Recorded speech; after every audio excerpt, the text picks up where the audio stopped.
Okay, so with this property, this is a prime example, great example of how you can find deals on Zillow or on the MLS in general.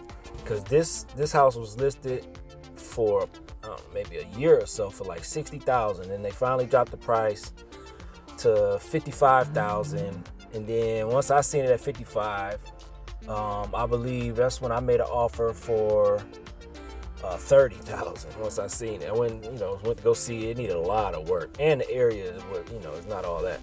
So I made an offer for 30. They turned it down. A few more weeks went by, and then the realtor had reached out and said, "Would you be willing to do?" I think she said 45.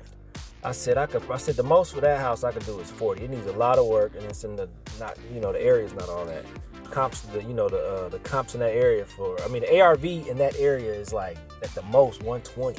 And she said, she presented it to her client, and then she came back. She said, all right, they'll take the 40 if you could cover the closing costs or something like that. And I said, okay. Then I said, contingent upon inspection, because I had to have my guy go over there to check out the some stuff in the basement.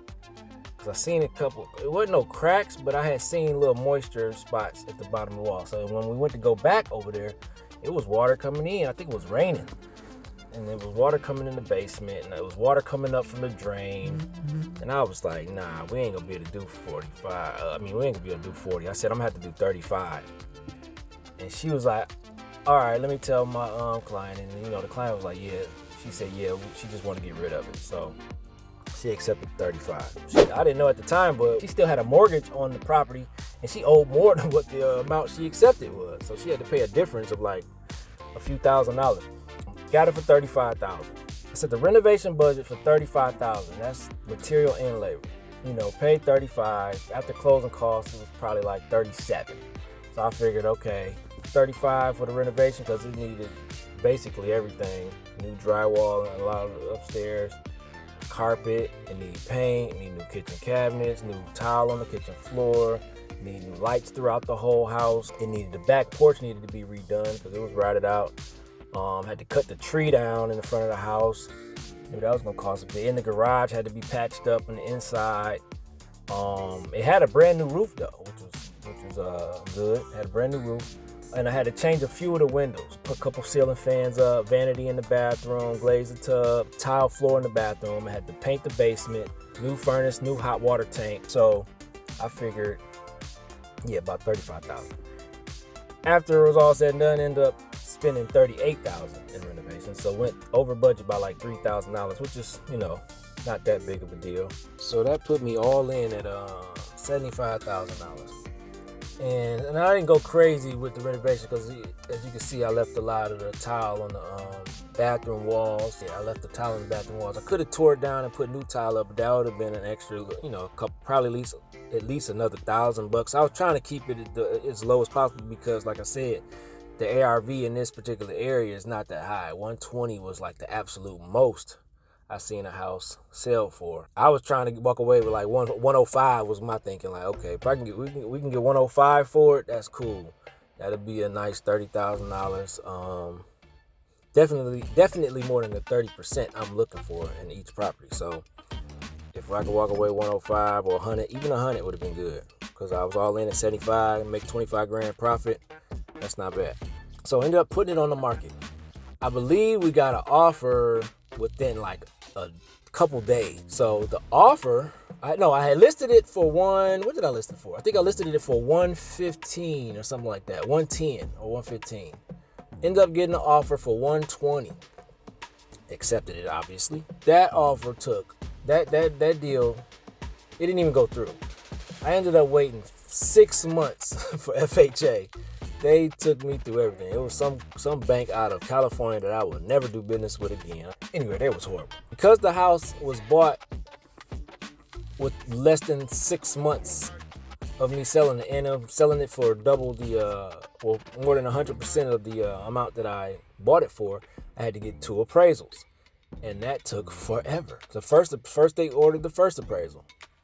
Okay, I got the first appraisal done. And then when I got the first appraisal, if I'm not mistaken, the repairs that was needed was like a discharge pipe on the hot water tank. I don't know why they always forget to put the discharge pipe on there. I guess it's just one of those things. It's only like a $10 part, and you twist it on. It doesn't even require like a contractor to do it. You buy, I put it on myself. You buy the $10 discharge pipe and you can twist it on.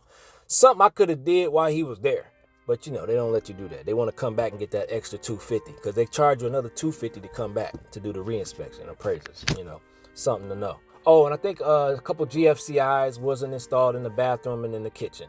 I believe that was it.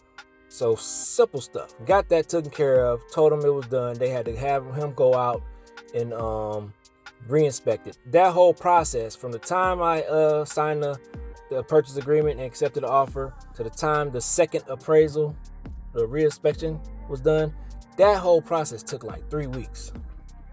And I'm like, okay, 3 weeks, let's just say a month, 3 weeks to a month. So we're gonna say a month. So boom, I'm waiting, we waiting. I'm like, okay, we got the re-inspection done. The appraisal came in at like 119, which was surprising. I'm like, bet, okay, cool. Then like 2 weeks go by, then they say, okay, we gotta do another inspection. I'm like, why didn't y'all just order, not inspection, gotta do another appraisal. Like, why didn't y'all order the other appraisal when you ordered the first one? Y'all could have just ordered both of them at the same time.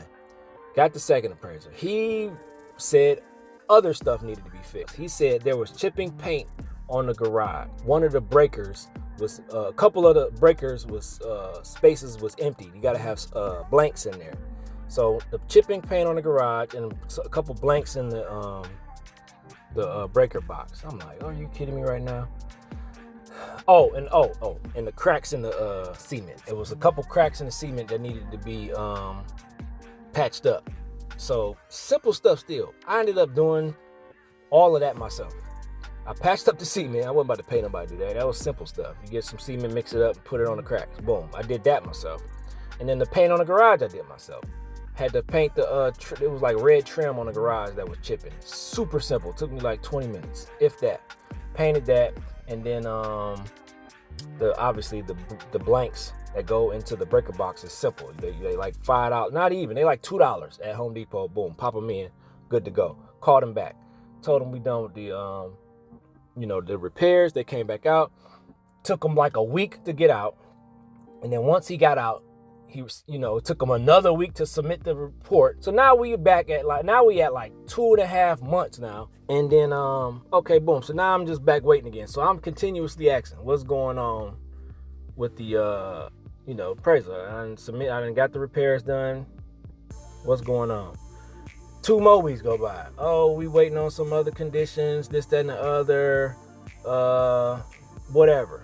I'm like, what in the world is going on? Another couple weeks go by. So I'm like, okay, man, what is going on? I done did the repairs, and I had the reinspection, got the approval of FHA. What is taking so long? Nobody knows nothing. So I'm calling, trying to figure out what's going on. Nobody knows nothing.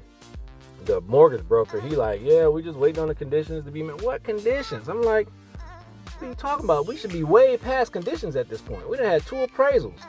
So the conditions should have been met before the second appraisal was done. Like, come on, what are you talking about? So we at like 3 months now, still waiting. So I tell the realtor, like, I've been waiting for a long time. I don't know what's going on. I'm gonna have to just put the house back on the market because this is getting ridiculous at this point. And she was like, oh, just give us a couple more weeks. I'm gonna try to find out what's going on. We should be close to getting the clear to close. Another couple weeks go by. I'm like, no way. We almost at 4 months.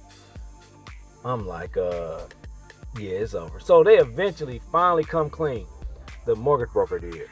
After like almost 4 months. He like, the deal isn't gonna go through because the buyer took a leave of absence, and that's a no-no, with the banks. And they said they won't be able to do a deal because they took a leave of. I'm like, how long have they known this?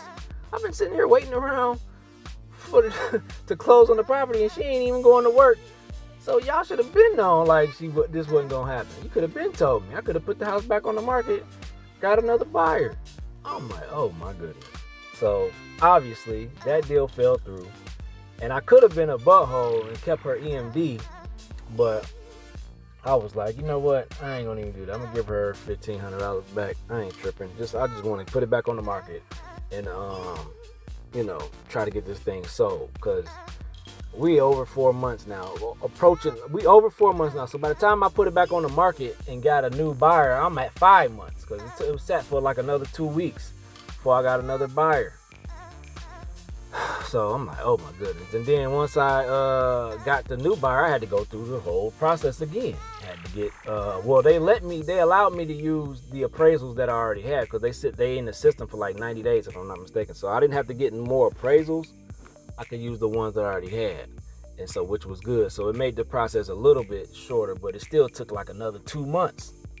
So now I'm at 6 months, almost six and a half months with this property, man. And then finally ended up selling it, ended up getting 120 for it actually, which was,